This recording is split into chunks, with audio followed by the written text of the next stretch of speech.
Hello दोस्तों, स्वागत है आपका हमारे यूट्यूब चैनल में। मैं हूं अनिल। आज हम अध्ययन करेंगे हिंदी के एक महत्वपूर्ण टॉपिक पर। आज का जो टॉपिक है वह शब्द है। शब्द किसे कहते हैं, ये कितने प्रकार का होता है, इस पर हम लोग अध्ययन करेंगे। तो शब्द क्या है? वर्णों के ऐसे व्यवस्थित समूह को जो एक निश्चित अर्थ प्रदान करता है उसे क्या कहते हैं? हम शब्द कहते हैं। जैसा कि डिफिनेशंस में लिखा गया है, शब्द अर्थात पद ऐसे वर्णाक्षर युग्म होते हैं जो एक निश्चित अर्थ प्रदान करते हैं। दूसरे शब्दों में पद की मुख्य विशेषता होती है, ये वर्णाक्षर के मेल से अस्तित्व में आते हैं, एक निश्चित अर्थ की उत्पत्ति करते हैं। वर्ण स्वरों के साथ मिल करके अक्षरों का निर्माण करते हैं। वर्ण और वर्णों अक्षरों के साथ मिल करके संधि के नियमों के आधार पर युग्मित होते हैं। ऐसे सार्थक वर्णाक्षर युग्म को ही क्या कहते हैं? हम शब्द कहते हैं। तो कहा जा सकता है कि अक्षर जब इस प्रकार युग्मित होते हैं कि वे एक निश्चित अर्थ प्रदान करते हैं। अक्षर जब इस प्रकार युग्मित हों या वर्णों के ऐसे व्यवस्थित समूह को जो एक निश्चित अर्थ प्रदान करता है उसे शब्द कहते हैं। जैसे कि क अक्षर, म अक्षर और ल अक्षर, ये आपस में जब जुड़ते हैं तो कमल का निर्माण करते हैं। कमल एक निश्चित अर्थ प्रदान करता है। यह क्या हुआ? शब्द हुआ। यह क्या हुआ? शब्द हुआ। यदि अक्षर इस प्रकार युग्मित हों कि वे किसी निश्चित अर्थ की उत्पत्ति न कर सके तो ऐसे वर्णाक्षर युग्म को शब्द की संज्ञा नहीं दी जा सकती। जैसे कि लकम, लकम जो है यह ल, क और म से मिलकर बना हुआ है। लकम का कोई निश्चित अर्थ प्रतीत नहीं होता, तो यह इसे शब्द की संज्ञा नहीं दी जा सकती। तो शब्द किसे कहते हैं? शब्द वर्णों के ऐसे व्यवस्थित समूह को जो एक निश्चित अर्थ प्रदान करता है उसे हम शब्द कहते हैं। शब्द की रचना, शब्द का निर्माण कैसे होता है? तो शब्द का निर्माण एक तो उपसर्ग से हो सकता है। उपसर्ग ऐसे उपसर्ग जो होते हैं किसी शब्द के पहले शब्दांशों के पूर्व जोड़ करके एक नए शब्द का निर्माण कर देते हैं। समास के द्वारा शब्द का निर्माण हो सकता है, संधि के द्वारा और प्रत्यय के द्वारा। इसके बाद देखेंगे हम लोग शब्दांश किसे कहते हैं और पदांश किसे कहते हैं। कभी कभी ऐसे अक्षर युग्म भी बनते हैं जो अपूर्ण होते हैं। कभी कभी ऐसे अक्षर युग्म बनते हैं जो अपूर्ण होते हैं। स्वतंत्र रूप से इनमें इतनी सामर्थ्य नहीं होती कि अपना अर्थ प्रकट कर सके, स्वतंत्र अस्तित्व रख सके। ऐसे अपूर्ण अक्षर युग्म को ही क्या कहते हैं? शब्दांश या पदांश कहते हैं। जैसे आ हो गया, आ हो गया, तो आ जो है इसका कोई निश्चित या स्वतंत्र अस्तित्व में इसका कोई निश्चित अर्थ या प्रदान नहीं कर रहा है। प्र हो गया, प्रति हो गया, प्रति, इनका कोई निश्चित अर्थ नहीं है।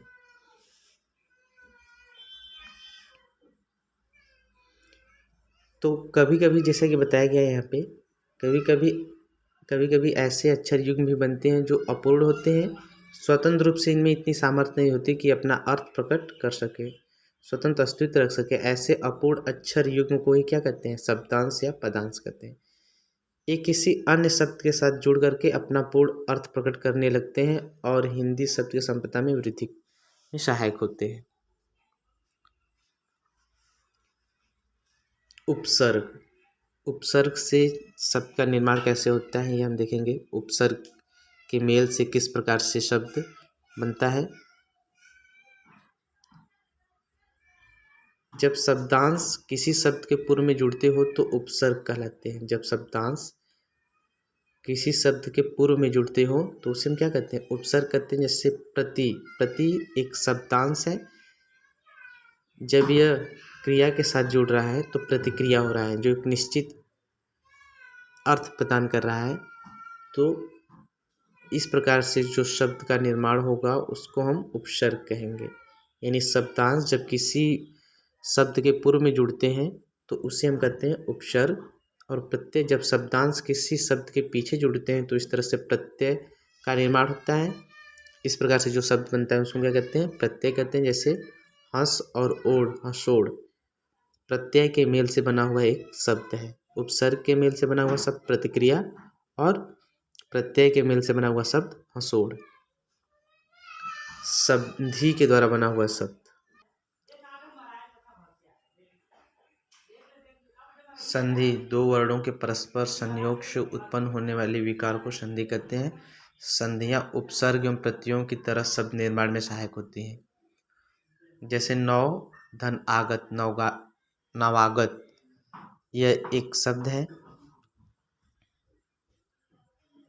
इसके बाद हम लोग देखेंगे सार्थक शब्द किसे कहते हैं।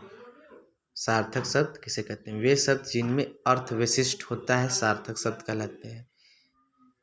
वे शब्द जिनमें अर्थ विशिष्ट होता है सार्थक शब्द कहलाते हैं। सार्थक शब्द का विभाजन निम्न तीन आधारों पर किया जा सकता है। सार्थक शब्द का विभाजन निम्न तीन आधारों पर किया जा सकता है। एक तो रचना के आधार पर, दूसरा उत्पत्ति के आधार पर।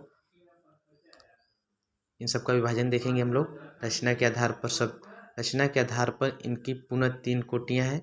रूढ़ शब्द, ऐसे शब्द जिनका अर्थ नियत होता है। रूढ़ शब्द किसे कहते हैं? ऐसे शब्द जिनका अर्थ नियत होता है और ये प्राय एक ही अर्थ प्रकट करते हैं, रूढ़ शब्द कहलाते हैं। जैसे मेज, अध्यापक, कुश्ती इत्यादि। वे शब्द जिनका अर्थ विशिष्ट होता है सार्थक शब्द कहलाते हैं। सार्थक शब्द का विभाजन तीन आधारों पर किया गया है। पहला हम रचना के आधार पर देख रहे हैं। रचना के आधार पर इनको तीन भागों में बांटा गया है। रूढ़ शब्द ऐसे शब्द होते हैं जिनका अर्थ नियत होता है और एक ही अर्थ को यह ग्रहण करते हैं या प्रदान करते हैं, इन्हें हम रूढ़ शब्द कहते हैं। जैसे मेज, अध्यापक, कुश्ती। रचना के आधार पर दूसरा यौगिक शब्द, ऐसे शब्द जो शब्द अथवा शब्दांशों, यौगिक शब्द ऐसे शब्द होते हैं जो शब्द अथवा शब्दांशों के योग से मिलते हैं, उन्हें हम यौगिक शब्द कहते हैं। जैसे रेलगाड़ी, बैलगाड़ी, ऐसे शब्द जो हैं वह यौगिक शब्द कहलाएंगे। समास के आधार पर शब्द,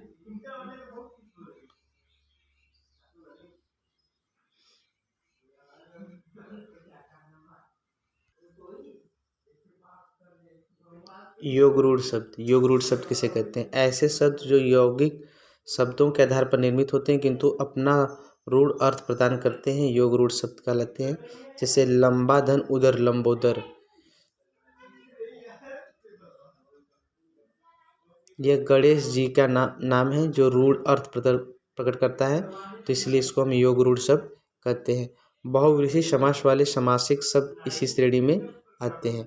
तो बहुव्रीहि समास वाले समासिक पद जितने भी होते हैं उसको हम क्या कहते हैं? उसको हम योग रूढ़ शब्द कहते हैं। उसके बाद देखेंगे हम उत्पत्ति के आधार पर। इस आधार पर शब्दों के चार श्रेणियों में बांटा गया है। इस आधार पर शब्दों को चार श्रेणियों में बांटा गया है।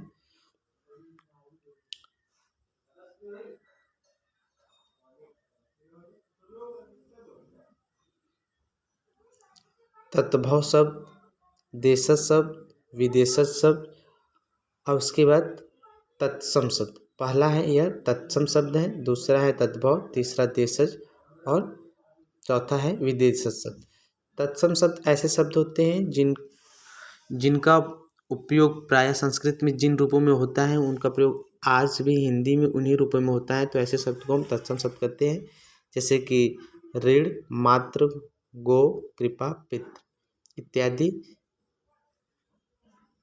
इसके बाद तद्भव शब्द जो तत्सम शब्दों से व्युत्पन्न हो, जैसे किवाड़, कपड़ा, अंगोछा, हाथ, रात, दिन, इस तरह के शब्द जो हैं तद्भव शब्द कहलाएंगे। देशज शब्द जो लोक जीवन में प्रचलित देशज भाषाओं में उत्पन्न होते हैं, जैसे लचक, लोटा, पेड़, चाचा, नाना इत्यादि देशज शब्द हैं। विदेशज शब्द जो विदेशी भाषाओं से हिंदी में आकर प्रयोग होते हैं उन्हें विदेशज शब्द कहते हैं। जैसे रेल, पेन, पायजामा इत्यादि विदेशज शब्द है। तो उत्पत्ति के आधार पर जब शब्दों का जो विभाजन किया गया है वह चार प्रकार का है, जैसे कि तत्सम शब्द, तद्भव शब्द, देशज शब्द और विदेशज शब्द। इसके बाद हम देखेंगे अर्थ के आधार पर। अर्थ के आधार पर जो शब्द है, इस आधार पर शब्दों को निम्न चार श्रेणियों में बांटा गया है। एकार्थ शब्द जो एक ही अर्थ ग्रहण करता हो, जैसे कुर्सी, पतंग, पृथ्वी। अनेकार्थ शब्द जो प्रसंगानुसार अलग अलग अर्थ प्रदान करता हो उसको अनेकार्थ शब्द कहते हैं। जैसे पानी को पालिश, जल, इज्जत इत्यादि कहते हैं। रोटी को खाद्य रोजगार, कनक को सोना तथा धतूरा कहते हैं। यह अनेक शब्दों को प्रसिद्ध कर रहा है तो इसलिए इसको हम अनेकार्थ शब्द कहते हैं। इस प्रकार से शब्द जो होते हैं बने होते हैं। उसके बाद देखेंगे पर्यायवाची शब्द, ऐसे शब्द जो किसी अन्य शब्दों के परिवर्तित रूप होते हैं परंतु वे आपस में समान अर्थ ग्रहण करते हैं। जैसे गणेश का एक दंत, लंबोदर, विंध्य विनाशक, गणपति। विलोम शब्द जो किसी मूल शब्द के विपरीत अथवा उल्टा अर्थ प्रकट करते हो उसे हम विलोम शब्द कहते हैं। जैसे ज्ञात का ज्ञात, सृजन का दुर्जन। इसके बाद हम देखेंगे निरर्थक शब्द, वे शब्द जिनका अर्थ विशिष्ट का अभाव होता है निरर्थक शब्द कहलाते हैं। निरर्थक शब्द का विभाजन दो श्रेणियों में किया जा सकता है, एक है विकारी शब्द और दूसरा अविकारी शब्द। विकारी शब्द ऐसे शब्द होते हैं जो लिंग, वचन, काल, कारक के अनुसार रूप बदल लेते हैं। ऐसे शब्द को हम विकारी शब्द कहते हैं। जैसे लड़का, लड़का का जो होगा लिंग परिवर्तन के लिंग के हिसाब से जब यह बदलेगा तो इसका हो जाएगा लड़की, उसका उसकी हो जाएगा, गाता का गाएगा हो जाएगा, मकान का मकानों। यह बहुवचन यानी काल वचन के हिसाब से परिवर्तित शब्द है। मकान का मकानों इत्यादि। इनकी 4 श्रेणियां हैं, संज्ञा, सर्वनाम, क्रिया, विशेषण।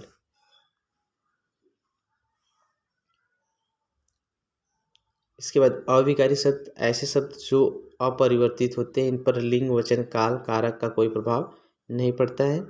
ऐसे शब्द को अविकारी शब्द कहते हैं।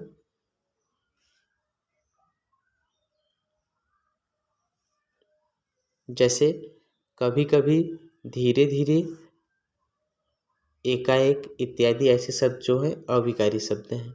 ऐसे शब्द अविकारी शब्द हैं। इसके बाद देखेंगे हम लोग रचना और अर्थ व्युत्पत्ति की दृष्टि से वाक्यों को अनेक कोटियों में बांटा गया है। रचना एवं अर्थ उत्पत्ति की दृष्टि से वाक्यों को अनेक कोटियों में बांटा गया है। पहला रचना के आधार पर सरल वाक्य, मिश्र वाक्य, संयुक्त वाक्य और वाक्य भेद अर्थ निष्पत्ति के आधार पर निम्न भागों में बांटा गया है। पहला हम देखेंगे रचना की दृष्टि से वाक्य जो है, इस दृष्टि से वाक्य को तीन भागों में बांटा गया है। पहला सरल वाक्य, एक कर्ता द्वारा एक क्रिया जब संपन्न होने की सूचना प्राप्त होती है तो इस तरह के वाक्य को हम सरल वाक्य कहते हैं। यानी एक कर्ता के द्वारा एक ही क्रिया का संपन्न होना सरल वाक्य कहलाता है। जैसे राम आया, राम एक कर्ता है और इसके द्वारा एक क्रिया हो रहा है आया, तो यह कैसा वाक्य है? सरल वाक्य। जब एक कर्ता के द्वारा एक क्रिया संपन्न होती है तो इस तरह के वाक्य को हम सरल वाक्य कहते हैं। मिश्र वाक्य, जिस वाक्य में एक सरल वाक्य के अतिरिक्त उसके अधीन कोई दूसरा उपवाक्य हो तो उसे हम मिश्र वाक्य कहते हैं। जैसे हम जा रहे हैं, यह एक सरल वाक्य है, इस पर आधारित एक दूसरा वाक्य है, थोड़ी देर में लौट आएंगे, तो इस तरह का वाक्य जो होगा मिश्र वाक्य होगा। जो लड़के अच्छे होते हैं वे परिश्रमी होते हैं, यह भी एक मिश्र वाक्य है। जैसे कि एग्जाम्पल में हम देख सकते हैं, यहाँ हम जा रहे हैं तथा जो लड़के अच्छे होते हैं मुख्य वाक्य है, थोड़ी देर में लौट आएंगे तथा वे परिश्रमी होते हैं, यह मुख्य वाक्य पर आश्रित उपवाक्य है। तो इस तरह से यह जो वाक्य हुए वह मिश्र वाक्य कहलाएंगे। संयुक्त वाक्य, जिस वाक्य में सरल वाक्य और मिश्र वाक्य का मेल संयोजक एवं तथा द्वारा होता है तो इस तरह के वाक्य को हम संयुक्त वाक्य कहते हैं। अर्थात जब एक से अधिक कर्ता हो और एक से अधिक क्रियाएं संपन्न हो रही हो तो इस तरह के वाक्य को संयुक्त वाक्य कहा जाता है। संयुक्त वाक्य कभी कभी यद्यपि से प्रारंभ होता है और दूसरा वाक्य तथापि से जुड़ा होता है। जैसे देखेंगे एग्जाम्पल में, कल शाम आएगा, कल शाम आयोग द्वारा परीक्षा परिणाम घोषित कर दिया गया और मैं साक्षात्कार की तैयारी में लग गया। और यहाँ पे जो है दो वाक्य को जोड़ रहा है तो इस तरह से यह जो वाक्य हुआ संयुक्त वाक्य हुआ। इसमें एक से अधिक कर्ता के द्वारा एक से अधिक क्रियाएं हो रही हैं। तो यद्यपि प्रधानमंत्री प्रयागराज आए थे तथापि समय के अभाव कारण यह गंगा स्नान नहीं कर सके। तो जैसा बताया गया है कि संयुक्त वाक्य में कभी कभी यद्यपि से प्रारंभ होता है और दूसरा तथापि से जुड़ा होता है। तो इस तरह से यहाँ पे यह कौन सा वाक्य हुआ? संयुक्त वाक्य हुआ। तुम आज ही चले जाओ अथवा दो तीन दिन बाद जाना, यह भी संयुक्त वाक्य है। इसके बाद हम लोग देखेंगे अर्थ निष्पत्ति की दृष्टि से। अर्थ निष्पत्ति की दृष्टि से जो वाक्य है कितने हैं? इस अर्थ निष्पत्ति के आधार पर जो वाक्य होते हैं इसके 8 भेद होते हैं। पहला विधि सूचक वाक्य, इसमें कर्ता के कार्य की स्पष्टता रहती है। इसमें कर्ता के कार्य की स्पष्टता रहती है, अर्थात अर्थ प्रकटन में असंदिग्धता रहती है।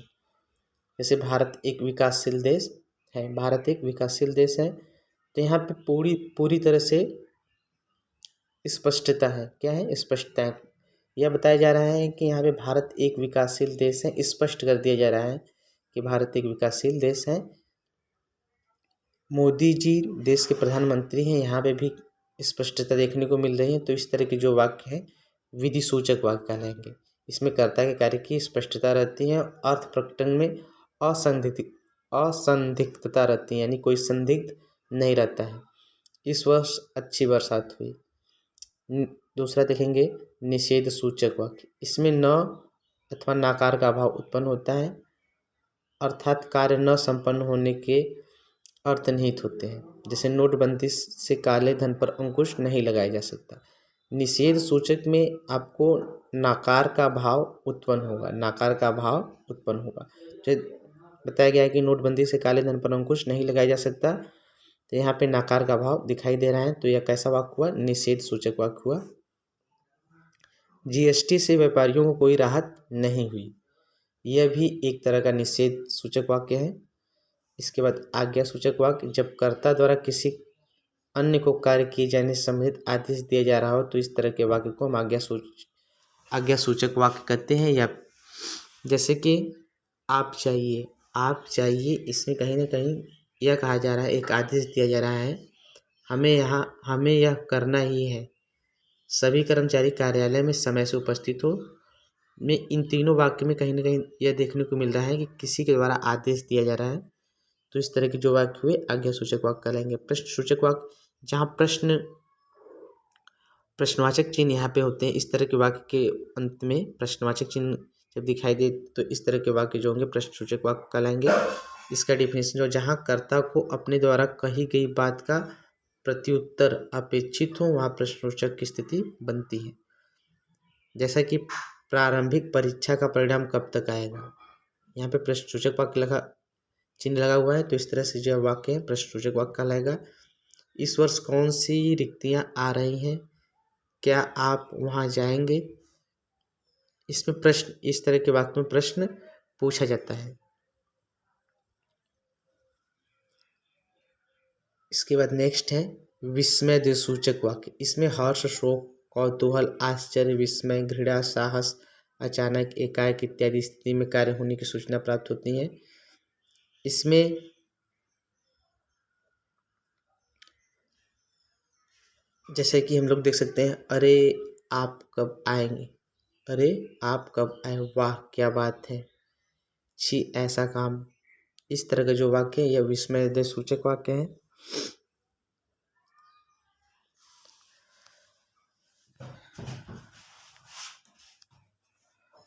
संदेह सूचक वाक्य, जहाँ क्रिया के पूर्ण होने के विषय में संदेहात्मक अथवा अपुष्टता प्राप्त हो, वहाँ संदेह सूचक की स्थिति प्रकट होती है। जैसे इस जांच से कोई परिणाम नहीं निकलेगा, इस जांच से कोई परिणाम नहीं निकलेगा, तो यह संदेह सूचक वाक्य है। इतने से काम चल जाएगा, यह भी वह ईमानदार है।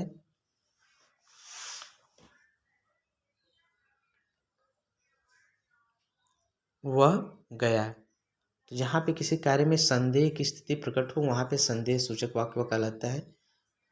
इच्छा सूचक वाक्य, जब कर्ता द्वारा क्रिया के साथ किसी भावी इच्छा का बोध हो, तो वहाँ पे इच्छा सूचक की स्थिति बनती है। जैसे सदा सुखी रहो, ईश्वर करे आपको सफलता मिले, खुश रहो, कल्याण रहो, मंगल हो, आनंद रहो। इस तरह के जो वाक्य इच्छा सूचक वाक्य कहलाते हैं। संकेत सूचक वाक्य, जब क्रिया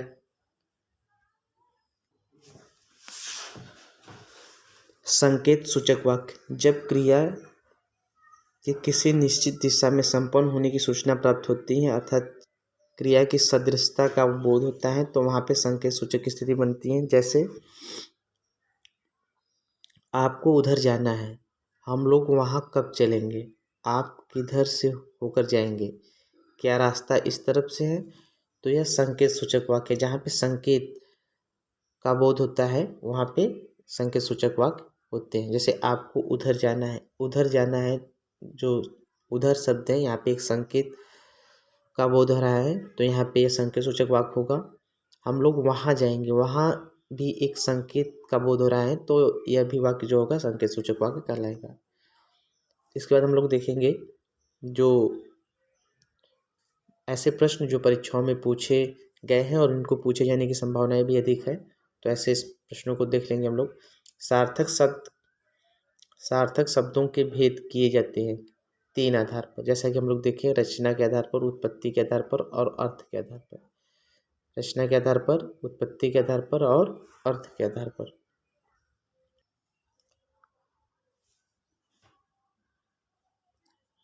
सार्थक शब्दों के जो भेद होते हैं वह 3 आधार पर इनका विभाजन किया गया है, रचना के आधार पर, उत्पत्ति के आधार पर और अर्थ के आधार पर। रचना के आधार पर जो शब्दों के भेद हैं वह 3 है, रूढ़ शब्द, यौगिक शब्द और योग रूढ़ शब्द।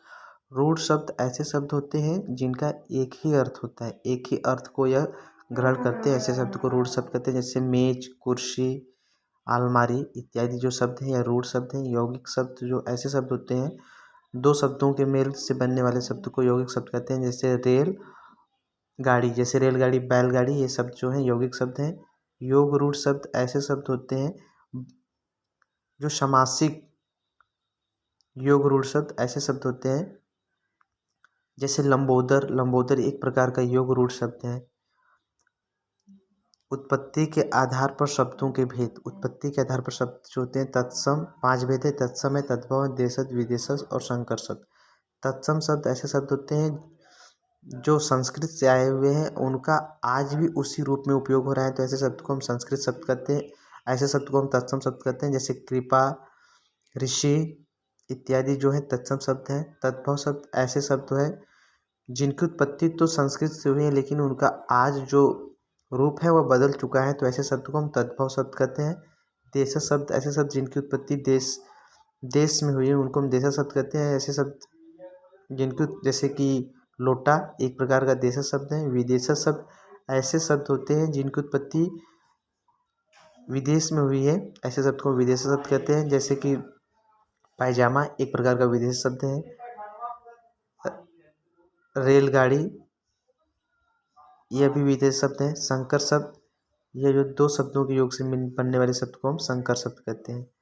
अर्थ के आधार पर एकार्थ शब्द, अनेकार्थ शब्द, पर्याय शब्द, विपरीत शब्द। एकार्थ शब्द एक ही अर्थ ग्रहण करते हैं, अनेकार्थ शब्द एक से अधिक अर्थ ग्रहण करते हैं। पर्याय शब्द से पर्यायवाची शब्द को पर्याय शब्द कहते हैं। विपरीत शब्द विकारी और अविकारी शब्दों के भेद के आधार पर। लिंग वचन कारक के आधार पर 2 प्रकार के शब्द होते हैं, विकारी और अविकारी। विकारी शब्द ऐसे होते हैं जो लिंग वचन कारक के आधार पर इनमें बदलाव हो जाता है, तो ऐसे शब्द को हम विकारी शब्द कहते हैं। अविकारी शब्द जिसमें लिंग वचन काल के आधार पर कोई परिवर्तन नहीं होता, तो ऐसे शब्द को हम अविकारी शब्द कहते हैं। विकारी शब्द जैसे लड़का का लड़की हो जाएगा, मकान का मकानो हो जाएगा, तो इस प्रकार के शब्द जो होंगे विकारी शब्द होंगे। अविकारी शब्द जिसमें लिंग वचन काल के आधार पर कोई परिवर्तन नहीं होता, तो इस प्रकार के शब्द को हम अविकारी शब्द कहते हैं। जैसे धीरे धीरे,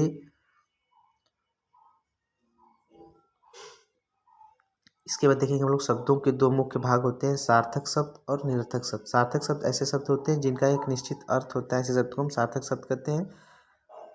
निरर्थक शब्द ऐसे शब्द होते हैं जिनका अर्थ विशिष्ट नहीं होता, ऐसे शब्द को हम निरर्थक शब्द कहते हैं। पदांश होते हैं और पूर्ण शब्द होते हैं। उपसर्गों का प्रयोग शब्द में होता है, पूर्व में पहले होता है, प्रत्ययों का शब्द पश्चात बाद में होता है। उपसर्ग शब्द में कौन सा उपसर्ग है, तो उपशब्द जो है उपसर्ग है। प्रत्यय शब्द में उपसर्ग प्रत्यय है। उपसर्ग जो है प्रति है और प्रत्यय जो है अय है। तत्सम का शाब्दिक अर्थ है जो उसके बराबर हो। तद्भव का शाब्दिक अर्थ है जो उससे उत्पन्न हो। वाक्य को कितनी दृष्टियों में बांटा जा सकता है, 2 दृष्टि में, रचना और अर्थ की दृष्टि से। रचना के आधार पर 3 प्रकार के वाक्य होते हैं, सरल वाक्य, मिश्र वाक्य और संयुक्त वाक्य। सरल वाक्य में एक कर्ता और एक क्रिया होता है, यानी एक कर्ता के द्वारा एक ही क्रिया संपन्न होती है, जैसे राम जाता है। मिश्र वाक्य, इसमें एक सरल वाक्य जो होता है इस पर एक दूसरा वाक्य आधारित होता है या आश्रित होता है, ऐसे वाक्य को मिश्रित वाक्य कहते हैं। संयुक्त वाक्य, इसमें एक सरल वाक्य तथा एक मिश्रित वाक्य के संयोग से बनता है और यह आपस में एवं और तथापि के द्वारा जुड़ते हैं, तो ऐसे वाक्य को हम संयुक्त वाक्य कहते हैं। अर्थ के आधार पर वाक्य भेद 8 भेद होते हैं।